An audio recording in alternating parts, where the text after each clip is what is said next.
What is going on, traders? We got a few things to talk about, but before we start, like, subscribe, comment your thoughts below. Let's get into the video. So hopefully everyone enjoyed their holiday yesterday. I did. That's why I didn't put out a video. And plus, I wasn't having any high expectations for today. I pretty much figured it would be like a pretty boring day.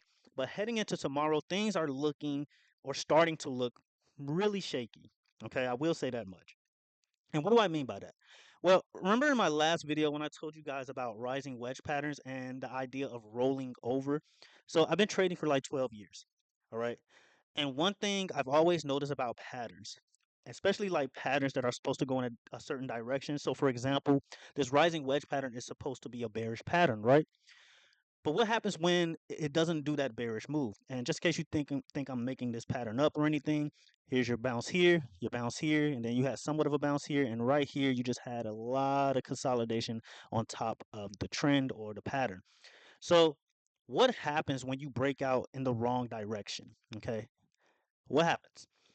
Well, I told you guys in the last video that too many times I've seen this scenario happen where you have this thing called a rollover. I call it a rollover. I don't know if it's a common term. That's what I call it. But you have this idea where you start to roll over. You break out, that's great and fine, and then you slowly start to roll back into the pattern. You either break back into the pattern or you start to just do one of these moves where you roll so high up and then you break down or you break outside of the pattern. All right. Those are the two scenarios that I'm looking at as far as a bearish move to the downside. Another move that's rare. I don't even think I've ever seen this happen before or paid attention to it happening, where you can just simply break down, hit 541, 540 range on the spy, and then continue higher. But even if we do continue higher, I still think we can be looking at a potential rollover. All right, where it's just like this. And I've said this in the last video. So this is nothing new if you've been following my channel or you've been watching the last video, where we do just potentially just do one of these moves. All right. So hopefully you're following along here. Okay. Hopefully you're following along. I probably should draw that out, but hopefully you get the idea. I've seen this happen so many times. Now, if we break back into this rising wedge, then I think the market is going to go like full blown bear. All right. Because when that happens, like even right here, this is a great example. All right. As you guys can see, we broke out of here and then we started to, I'm sure somebody was like, oh, this is great. We're going higher. And look what happened. We rolled back into the pattern. Boom. Broke down. Broke down hard. All right. So we can be looking at the same scenario here. Now, granted, this is a stronger move to the outside of the rising wedge, and that's great. That's fine if you're bullish. Okay. But I will be careful here. I really would be careful here. Your key level here is 546. Bears have failed to get us a close below that if you're bearish.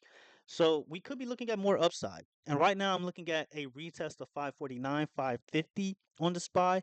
After 550, you're pretty much in price discovery mode. You can start hitting 552, 555, 560, all that fun stuff. All right. I don't think that's going to happen like all at once tomorrow. But if we do get more upside for whatever reason, there is news tomorrow at around 9:45 Eastern. We have PMI, and then 10 a.m. Eastern we have home sales and a bunch of other irrelevant stuff as far as I'm concerned. So if you're the type of trader to trade off news or you don't trade when news is around, then you might want to pay attention to those things. But 546 is your key level here. After 546, you're looking at your psych level of 545. Someone mentioned 544. I want to like talk about that. So anytime you see a bunch of bearish wicks in a support zone, that area is pretty weak. And the reason why I say that is just if we get down here and there's still sellers in these wicks, I tell you guys all the time, wicks have sellers and buyers in them. Okay, so if these sellers are still here, they're just going to motivate the move further down to 540, 539. That's that's what I'm looking at. But again, if we just so happen to break back into this pattern, right? We can be looking at a move like this. We break back in, we break below, I would say 539 to be really sure. We break back in this pattern and we start breaking down, and we can start heading as low as 533. You're looking at a move to 533. Well, actually, let's count this gap fill first. So 537, after 537, 535, your psych level, 533, 532.5, give or take, 530, and then 529 is your main level. And then maybe you can start heading higher, do one of these moves. Boom, boom, something like that. Something crazy, or we just break completely down. One of those moves. All right. So that is the potential move I'm looking at. I'm not saying it's going to happen like overnight or anything. This is the daily time frame, so it can take some time. Who knows? But again, I wouldn't be full blown bearish yet. We're still above 546. Bears are trying to fight this level, or bulls are trying to keep this level, and it's a fight right now.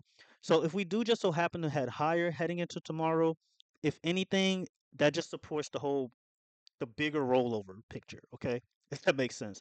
So if we do head higher, and I said this in the last video, let's say we just start heading higher and higher. If you start noticing a curve is happening while we're heading higher, then chances are we're rolling like outside of the pattern. Okay, so those are your scenarios. All right, so don't panic or anything like that. We're still above 546. That's fine. But just be very careful. All right. As far as upside, 549, 550. After 550, price discovery mode. I think I said that. Hopefully, you guys get the idea there. Triple Qs. So triple Qs. I showed you guys this. As you guys can see, I've mentioned this in the Discord too. We're rejecting this trend. So you guys know I didn't make it up. You can check the last video. Haven't hasn't moved. None of that. It's still the same. It stayed here. And as you guys can see, clean rejection off the trend. All right. We zoom out. As you guys can see, didn't make this up. Didn't pull it out the sky. Bounced here, rejection here, rejection, and then it did this little dance over here, rejection, broke down, and now we're heading back up to it, or we already headed back up to it at around 485, 486, and now we are currently rejecting it. Now, another thing I want you guys to know that I've said in the last video is that we can just tease up here. We can just completely finesse this, just like we did over here. That would be really annoying. I hope that doesn't happen. That would be so annoying, but we could. All right. So again, this is why I say be careful. Don't go full blown bearish just yet. But I do think we're going to drop eventually, pretty soon. All right. Where we can just do one of these moves. This will be so annoying. That would be so annoying. I imagine that would be more annoying for bears. That would just be annoying in general to me, like for bulls and bears. Like if you see this constantly happening, and it is the daily time frame, so I guess the moves would be pretty significant. But man, that would be oh man, that would be so annoying. So as far as key levels here, the triple Qs, as far as the triple Qs go, your key level here is around 570, 577. I'm saying 477. After that, 475. And then after that, you're looking at a move towards 471, 472, give or take, which is around where this gap is. Remember, I told you guys that gaps have very, very, very strong support and resistance. Okay, very strong. I don't know what it is, but though, when you hit a gap or you're getting close to a gap, the rejection is crazy. All right, so just be careful here at around this gap fill. I will say this much, that if the SPY does give up 430, 539, I keep mixing them up, but if the SPY does give up 539, I would expect the Qs to start dropping towards 460, which is right down here. This next supply and demand zone here. All right. So make sure they correlate with each other if you are going to trade these things. If one's breaking a key level and the other isn't, I wouldn't necessarily go full blown bearish. Okay, I just wouldn't. Again, we can just finesse up here. That would be extremely annoying and irritating, but it can happen. So this is why it's important to mark your supply and demand zones. This is why it's important to mark your key levels. That way you don't immediately start jumping the gun. Unless you're trying to hedge, which I've been doing. I've been hedging my positions. All right. Or we've been hedging our positions in the Discord. All right. So that's what I'm looking at as far as the triple Qs. As far as upside goes, you want to see a break above 487, and then 490 is your psych level. Other than that, that's all I really have as far as the triple Qs. But again, mark this trend on your chart. Okay, it's clear as day. Clearly, the market is taking it serious, or the triple Qs is taking it serious. Bounce here, bounce here, bounce here, bounce here. Just in case you guys need some guidance on where the trend is. Mark this on your charts. I was about to say calendar. Mark this on your charts, and yeah, take it seriously. All right, take it seriously. Okay. As far as stocks go, so first stock I want to look at is Apple. Congratulations in the Discord if you took this trade. We did 2 10 puts on Apple for tomorrow, actually. which I rarely do, but I was very confident. Oh, by the way, congratulations if you took the ACN calls for their earnings play or earnings call. Made a nice little $2,000 on off two contracts for that. So congratulations if you took this play. That's three earnings play, by the way. All right, if you're not in the Discord, you're missing out. Three earnings that I've called correctly. All right, I didn't guess. I completely went off the charts. I know exactly what to look for when it comes to earnings as far as charting. So I mean, Discord's link is in the description below. But as far as Apple goes, we did what did we do? We did June 21st to 10 puts. I think Apple's just going to continue to head lower. Made about a nice 80% off of it, $435. So, yeah, Discord link is in the description below, guys. Other than that, I think Apple's going to head lower. And I can't say for sure. I can't say for sure if because what we're seeing happening is, or a lot lately that's been happening is that semiconductors will go up and Apple will go down, or vice versa. So we're constantly seeing this rotation happen where it's just a very controlled selling scenario here. All right. So if we look at the daily time frame as far as Apple goes, as you guys can see, trend here, we rejected here, bounced here, bounced here, and then rejected here. We headed back up to the trend. We broke above it a little bit, and now we're breaking back down. Okay, we're breaking back below this trend. I think Apple is going to start heading towards 200 again. 200, 190, between 200 195 range. All right, right where the supply is on demand zone is. All right, so that's what I would be paying attention to. And remember what I told you guys. Okay, remember, if Apple blesses you with this opportunity here, you should take it. I'm gonna take it. All right, you do what you want. I'm going to take that opportunity. If Apple blesses you with this opportunity, I've said this before. If Apple gives you another chance to jump into it at around this area, you need to. I'm gonna take it. Do what you want. Why? Double bottom on the daily, double bottom on the weekly, double bottom on the monthly time frame is it's screaming for you. Okay, it's begging you to trade it. Double bottom here, neckline broke. The neckline is at 200. I told you guys multiple times. If Apple breaks above 200, pack your bags. We're going to the moon. And that's exactly what happened. We are on the moon. Okay, we're on the moon. We're ready to get back to Earth. Grab some more snacks. Tell the kids we love them real quick. Pet the dog, and then we're back. We're heading back to the moon once we get back down here. Okay, that's what I plan on doing. Do what you want with this information, but as you guys can see here, very very key level. Rejection here, rejection here, rejection here, and then we kind of rejected here, and then boom, we broke through. All right, I'm telling you guys now. Apple blesses you with this opportunity, or blesses me with this opportunity. Please believe I'm jumping into some leap contracts. I got to. All right. So that's what we're going to be doing in the Discord. Do what you want with that information. All right. But as far as Apple goes, again, key level was broken here at around 211. I would say 211.5. It gave up 211. Your site level was 210. It closed below that. I think Apple's just going to start heading lower. Now, what I will say is if we do get some type of bearish move heading, I mean, not bearish, but bullish move heading into tomorrow, and Apple decides to, head higher a little bit, first key level I'll be looking at as far as a retest go is around 211.5, 212. After that, you're looking at a move towards 213, 214 range. And after that, I think it's just pretty much going to create a lower high right here and then break lower. All right. Even up here, even up here, guys. Another reason why I traded this and alerted this to the Discord right here. All right. Hopefully you guys get that. Double top. You got your top here, your neckline broke at around 211.5. This thing is heading lower. All right. Very clean, very nice. Neckline was super clean. It broke the neckline.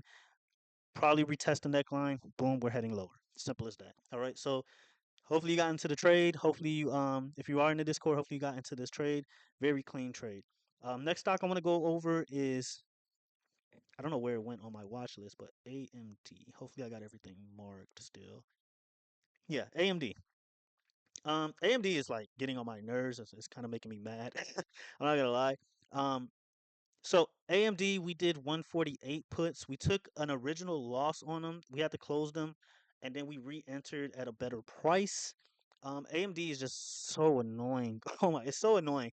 We lose this trade, I'm just marking it off my list, my watch list. This is the only trade we've been losing, like the most out of any other stock. All right. As far as other stocks go, we're killing it. But AMD just always just runs me for my money, and I don't understand. All right, I don't understand. Other semis go up, this thing goes down. Other semis go down, this thing goes up. Sometimes it follows Nvidia, other times it don't. I don't know. All right, it's just insane. But what I will say is that AMD does look like it wants to break further down. We did 148 puts for July. Let me double check. We did 148 puts for June 28th. Oh, next week. Yeah. So yeah, we did a light position on this play, and then I added more contracts at around 162.8. Right here, you guys see this daily trend. We pretty much retested, and now we're rejecting it, and then we closed above the 162.5. So that is a very good sign. 162.5, 163, around the supply and demand zone. I would like to see it get back below 161, the 160 to be really safe. But as you guys can see, bounced here, bounced here, bounced here. And then this is a bounce off the supply and demand zone multiple times. So bounced here, bounced here, bounced here. So very, very strong resistance up here. Very, very strong supply and demand zone up here. Just a tough area to break through.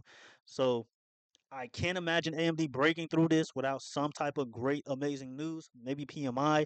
But other than that, as far as everything is looking, it looks like the market wants to break further down. Okay, it just does.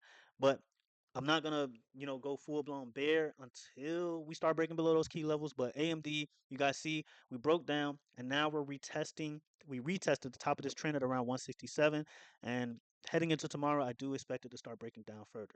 Worst case scenario we could be looking at is where is it? Where is it? Where is it? Where is it? Oh, here it is. So, worst case scenario we could be looking at is one of these moves. I'm not counting on that to happen, but that would be insane. But yeah, that's the worst case scenario. But right now, as you guys can see, we're creating a lower high here. You got your lower low here, your lower high, and then I'm expecting another lower high to come in eventually, but we'll see. All right, that's what I have for AMD. Nothing too spectacular. You want to see it give up 160. I would say 159 to be really safe as far as AMD goes. All right, uh, IWM, the Russell. So the Russell is looking scary. I will say that much, but it has an inverse head and shoulders here. It's pretty clean. I will say that much. It's still above a key level here. I It's really tough to say what the Russell wants to do here. Okay. Ideally, I would think that it's going to head back up here and clear this area out because there's like at least two fair value gaps in this area. Highest I'm looking at is around 207 for the Russell. So if the Russell does go up, then that would be weird for the market because then I would have to assume the market wants to go up eventually. But what we've been seeing from the Russell and the Dow is that they've been doing the opposite of big tech. So it is possible that we could see a sector rotation where tech stocks go down and then the Russell and Dow Jones go up. That is possible. So we could be looking at a move like that. But as far as your key level here, as far as the Russell go, you just want to see it hold above 198. As long as it's holding above this, I don't see any reason to be super bearish right now. So that's what I'm looking at as far as the Russell. As far as upside goes, you want to see it clear above, stay above 200. After that, you're looking at a move back above 202, 203.5, 204.5. Very tight range. Like you guys can see it. Like there's so much turbulence in this area. Well, I'm on a daily chart, by the way. There's so much turbulence in this area. So I do kind of see something here. Let's see. This might be a flag. It's gonna be sloppy. Okay, it's gonna be sloppy. So something there. If it wanted to head lower, I imagine it would just hit the bottom of this flag at around 196. Maybe keep doing that move like this. But other than that, there's not much to talk about as far as the Russell. It didn't really do much today. I imagine if the market does just so happen to drop tomorrow, that it will follow along. But the Russell is more sensitive to news than probably any other futures ETFs. So we could be we could look at more upside for the Russell. I'm not gonna lie. I mean, the setup is there. It's a bullish setup. So it's really weird how the market is very controlled selling. I've been saying this for a while. The market is just really controlling how it sells off. Or I should say market makers. They're really controlling everything. They keep rotating. It's pretty obvious they keep rotating to one thing and rotating to the other to really keep the market from like really plummeting hard. It's very, very controlled. Even when we get like, I guess, somewhat bad news, bulls just are staying in control. Like they're not letting anything drop. We see it with Nvidia and Apple, where they keep rotating. Like Apple will go up, Nvidia go down, uh, and vice versa. And we keep seeing that happen. So it's it's a very controlled environment that we're in right now, and it's pretty annoying. Like even me, despite winning our trades and everything, winning majority of our trades, it's annoying because you just aren't sure when that drop is coming anymore. Like I'm sure people are trying to guess the top and everything like that. I've seen it all the time where people are trying to guess the top, but it's just like we can just keep running. I said this in the last video. We can just keep running until big tech earnings in July. We just can. We like I said, we can just keep doing this all the way into big tech earnings. We can just keep doing this annoying move over and over. And just keep doing that and not go anywhere until big tech earnings and then some big tech like Nvidia, Apple, whatever has bad earnings and then everything starts to sell off. Okay, we can do a move like this. So again, I do expect more downside, but I'm not going to be full blown bearish. You shouldn't be full blown bearish until we start breaking those key levels that I mentioned, specifically the 546 on the SPY. And as far as the triple Qs go, 477 is where I really would feel comfortable being somewhat more bearish. But other than that, it's nothing there, guys. As far as GME and AMC goes, they're just consolidating. There's nothing happening here, right? Uh, there's just nothing happening here. They're just sitting here consolidating. They're sitting at the bottom of this trend. They're sitting at the bottom of this pattern. The next move, I mean, there's plenty of room up. There's a huge void up here. There's a fair value gap up here. There's a huge void up here. It's just a matter of when, guys. I think it's going to happen. It's just a matter of when. Um, that's all I have to say about GameStop and pretty much AMC is pretty much in the same boat. They obviously don't move too far away from each other. AMC, same thing, just hugging this trend. It's a little bit below it, but that's nothing significant. That's not a huge candle or anything. So 4.8, it just keeps holding 4.8. So 4.8 is a very key level. I've shown this in multiple videos. I've told you guys this in multiple videos. Bounced here, and then there's a bounce. Oh, there's not a bounce here, but there's a bounce here, and then this was somewhat, I don't know, some attempt at a bounce, but it failed. And then right here, you're just bouncing in this area as well, and you're just pretty much consolidating above 4.8. So 4.8 is a very tough level for AMC, but that's really Microsoft. Got to go over Microsoft. So Microsoft, this thing is a beast, man. This thing is such a beast. If the market does sell off again, like I said with Apple, if Microsoft gives you another opportunity at around 435, 430 range, God bless. I mean, so we are still in our 600 calls for December 20th. We just took some profit off the top at around 450, and then I plan on adding more to the contracts, the current contracts that we have in the Discord at around 435, and then 530 will be my next add-on. But absolutely beautiful. I mean, I'm up so much on the play already. Microsoft is due. It's going. Its time is coming. I'm telling you. I think it's just going to really crush it their earnings. Okay, Microsoft is just falling behind. I think it's going to eventually want to catch up. They're going to whip out some AI, Robotech, Optimus Prime, Decepticon robot, and they're going to just kill the market. All right, they're gonna kill it. All right, in a good way. All right, but that's all I have as far as the overall market. Video was pretty sloppy. I'm sorry, guys. Um, kind of getting over being sick yesterday as well, like last night. So I do apologize if my explanations were kind of lackluster. But if you're a vet on this channel, you've been here for a while, you already know that I give out the goods. All right, pause. Man, that was a huge pause. All right, but that's all I have, guys. Discord link is in the description below. Until the next video, traders, have a good one.